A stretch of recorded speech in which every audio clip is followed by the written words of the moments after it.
Is this the ultimate fast prime lens under $1,000? Let's figure out.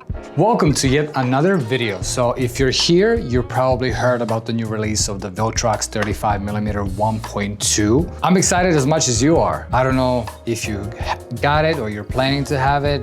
Disclaimer, Viltrox did send me this. They did not pay me. They don't have any influence in this video, what I'm gonna say. So all the opinions are my own. That being said, let's go straight to the review of this crazy lens. So as I said, this is the Viltrox 35mm 1.2, their newest lab series prime lens, and it is absolutely beautiful. Let's just talk about the presentation first. It comes in this awesome matte black box that is just beautiful, and it is very minimal inside. What do you get? You get a pouch, which is a carrying case for the lens. I don't know if I'm gonna be using this, but it's kind of cool if you have like a Fuji or a smaller camera, you can carry it with it. You get a lens hood and you get the lens. So unboxing is pretty straightforward.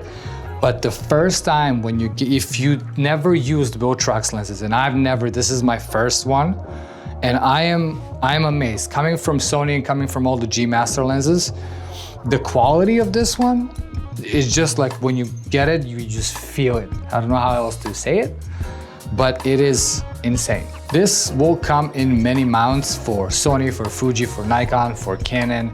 As of now, I have the Sony because that's what I use. I have the FX3 and the A7 IV. The price is under $1,000. I believe, let me double check, but I believe they said it's $999. It is affordable for this fast prime lens. And when I say fast, I mean 1.2, it is insane. Like I literally had to shut down my light for like 10% just because it is, compared to 2.8, which I'm using 24-70 and 16-35, that's a lot of stops down. Okay, let's talk about build quality and design. So the design is beautiful. It has two function buttons. It has autofocus and manual focus.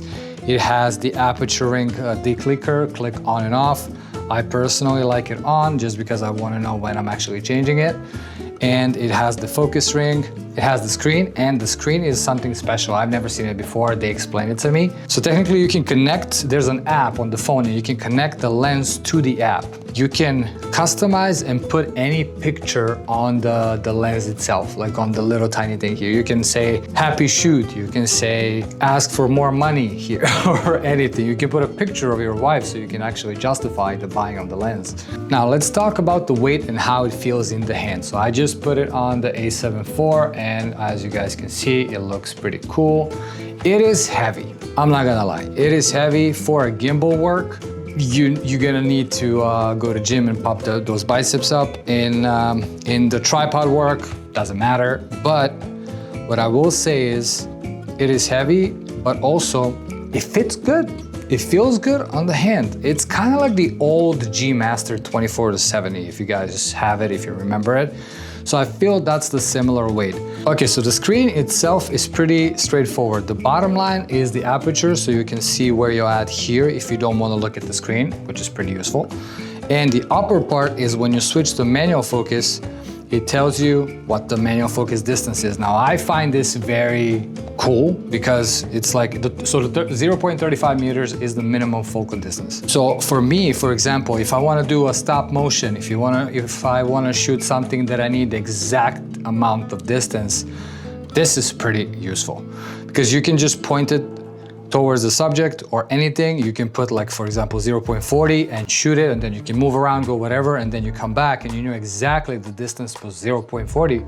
So that way, if you do any match cuts or anything like that, it works perfectly. Now, as far as the photos, I gotta say the photos are so crispy and manual focus is buttery creamy. Now, as far as the video, this is where I got impressed. Again, I've never used Viltrox lenses. Subject tracking autofocus on this lens video-wise, it's insanely fast. The focus breathing, there is some. Of course, you can turn it on in FX3, or if your camera has it, you can tone it down. But it is insanely fast. And the bokeh, let me see if we can test that out right on the spot. So I'm gonna turn on the video. I put 0.2. So the bokeh, it is amazing. It is creamy. It just, I don't know, it is beautiful. it's unique. It's the depth of field is astonishing. So who is this for? Photographer, videographer. If you like the 35mm look itself, it is perfect because it is a little bit heavier. Again, I'm gonna mention that just because it really is. For interviews, for YouTube, for talking heads, like just to separate yourself from that background. The one thing that I wish it's the diameter of the lens, it's not 82, it's 77. So just have that in mind. If all your filters are 82, just get the step down ring. I like 82, that's one of the reasons why I have the 24-70 and 16-35. But 77, not that off. You're not gonna have any vignetting if you put the step down ring, so you're good there as well. Now, the kind folks from Viltrox gave me a code that you can use for 5% off, I believe. I don't know if it's 5 or 10, you just gotta check it out. But I'm gonna leave the code and I'm gonna leave the link in the description. So if you guys want it, if you want this, if you want anything from Viltrox, you can use that for. I've tried to tell you what I wanted to hear. I didn't wanna do any bullshit stuff around. Straightforward, it is heavy, it is beautiful, it is worth it. If you wanna buy, if you like prime lenses, this is 35 is a great focal length for it. For YouTube, if you're doing YouTube on a tripod, I would not suggest to do this because it really is heavy unless you're a bodybuilder and you have a shoulder of a freaking rock or whatever. I'll leave the link down below. Thank you again for watching. I really appreciate it. And if you guys have any questions, ask away. Follow me on all my social medias and everything. And see you in the next one. Peace out.